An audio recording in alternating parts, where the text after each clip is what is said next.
ఎప్పుడు ఇలాగే అంటారు, సెలవు ఇచ్చిన రోజు ఎప్పుడు తుఫాన్ రాదు. 9 అయింది. రా రా 9:30 అయ్యింది, ఇంకా రాడేర్రా వాడు. రాహుకాలము పోయే కాలము ముహూర్తం చూసుకొని వస్తాడా? 11:30 అయ్యింది. కహారేవో మన జనాన్ని చూసి భయంతో లాకప్ లో కూర్చున్నాడు వాడు. వాడు కూకునే టైపు కాదు, మహా జింతాత్తుగాడు. వచ్చేసా, కంగారు పడగండి. నీకు మళ్ళీ చేయి తెగుద్ది.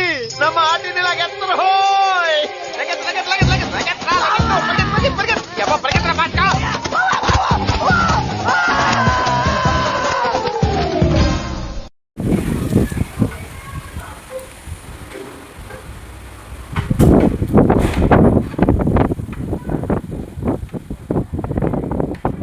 అందుకే దేన్ని తక్కువ అంచనా వేయకూడదు. చెప్పినట్టే వచ్చేసింది.